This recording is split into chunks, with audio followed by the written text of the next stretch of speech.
नमस्कार दोस्तों। तो आज मैं लेके आई हूँ वर्षा गुप्ता जी की लिखी हुई कहानी भाभी होकर खाली हाथ ही चली आई। हेलो। हाँ बेटा दीपिका, सूरज 3 दिन बाद हैदराबाद पहुँच जाएगा।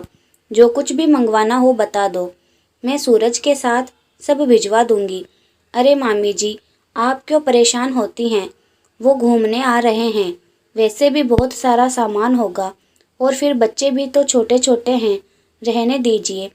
दीपिका, तुम इसकी चिंता मत करो, राहुल बाबू से पूछ लो और बच्चों से भी। इतने दूर से कहाँ फिर किसी का आना होता है। ठीक है मामी जी, आप तो सिर्फ आगरे का पेठा और दाल मोठ भेज दीजिएगा, राहुल और बच्चों को बहुत पसंद है। दीपिका सुभाषिनी जी की ननद की बेटी है, जो कि हैदराबाद में रहती है। उनका बेटा सूरज अपने परिवार के साथ हैदराबाद घूमने के लिए जा रहा है, इसीलिए वह उनकी पसंद का सामान भेजने के बारे में पूछ रही है। सुभाषिनी जी अपने बेटे सूरज, उसकी पत्नी आरती को दीपिका के घर सामान ले जाने और वहां रिवाज के अनुसार नेक देकर आने के सारे नियम समझा देती है। 3 दिन बाद। सूरज, तुम लोग कितनी देर में पहुंच रहे हो? रास्ते में कोई तकलीफ तो नहीं हुई ना? अगर जरा सी भी दिक्कत लगे तो मुझे फ़ोन कर देना, और मेरे घर किस दिन आओगे मुझे ज़रूर बताना। अरे अरे जीजी, थोड़ा सब्र तो रखो। अब मैं 15 साल पहले वाला सूरज नहीं रहा।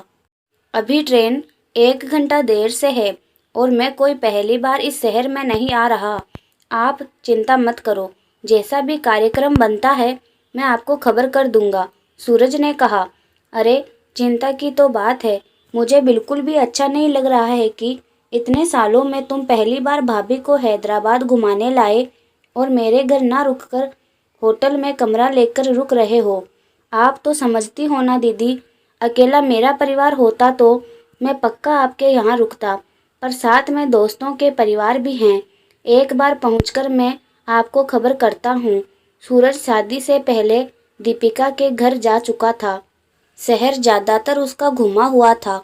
इस बार वह अपनी पत्नी व बच्चों को घूमने के हिसाब से लाया है, इसीलिए उनके घर न रुककर उसने होटल में कमरा बुक किया है। तय दिन के अनुसार सूरज और उसका दोस्त अपने परिवार के साथ दीपिका के घर रात के खाने के लिए जाते हैं। वैसे तो आजकल फ़ोन और व्हाट्सएप का ज़माना है, सब लोग आपस में एक दूसरे से जुड़े ही रहते हैं, पर जब भी कोई अपने मायके से इतनी दूर से आता है तब लड़कियां अक्सर ही बहुत भावुक हो जाती है। वही दीपिका के साथ हुआ।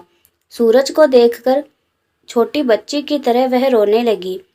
सूरज, ऐसा करना लौटते समय अपनी बहन को भी विदा कर साथ लेकर जाना, पीछे से राहुल ने हंसते हुए कहा।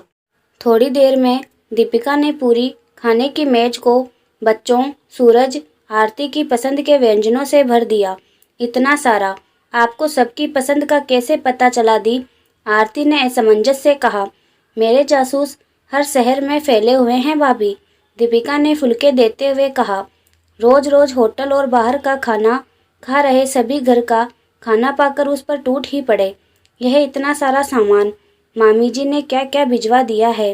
मैंने तो सिर्फ दाल मोठ और पेठा बोला था, पर यह तो दसियों प्रकार की चीज़ें हैं। और यह सत्तू, टोस्ट, यह सब तो मैं बचपन में नानी के घर खूब खाती थी, मामी जी को अभी तक याद है। एक बार फिर से दीपिका की आंखों से आंसू झरने लगे।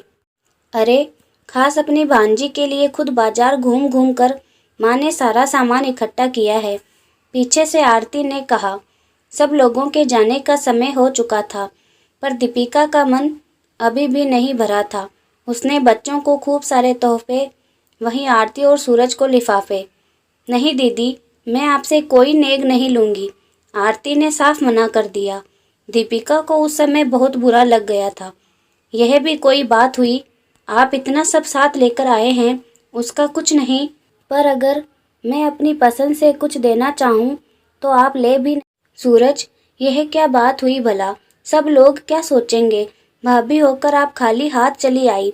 नहीं, आप मेरे घर पहली बार आई हैं, नेग तो आपको लेना ही पड़ेगा। वह आपका और मामी जी का रिश्ता है, हम दोनों तो एक समान हैं। अब आज की पीढ़ी में यह सब लेन देन बंद कीजिए। जहाँ लोग एक ही शहर में रहते हुए अपने रिश्तेदारों को नहीं पूछते हैं, वहीं आपने हम लोगों का इतना मान सम्मान किया, मेरे लिए वही काफ़ी है। आगे भी क्या लेना है, क्या देना है, कितना दिया, इन सब चिंताओं से मुक्त होकर मैं एक नया रिश्ता चलाना चाहती हूँ कि जब कभी भी मैं यहाँ वापस आऊँ तब बिना झिझक के यहाँ वापस आ सकूँ। दीपिका को भी आरती का यह सुझाव बहुत पसंद आया।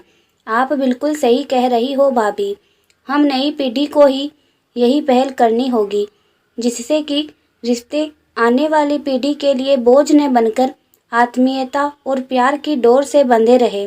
दोनों ने गले लगकर एक दूसरे को अलविदा किया। सब लोग वापस अपने होटल में आ गए। तो दोस्तों, आप लोगों को यह कहानी कैसी लगी मुझे कमेंट करके ज़रूर बताएं। अगर आप लोगों को यह कहानी पसंद आई हो तो मेरे चैनल को लाइक, शेयर एंड सब्सक्राइब ज़रूर करें।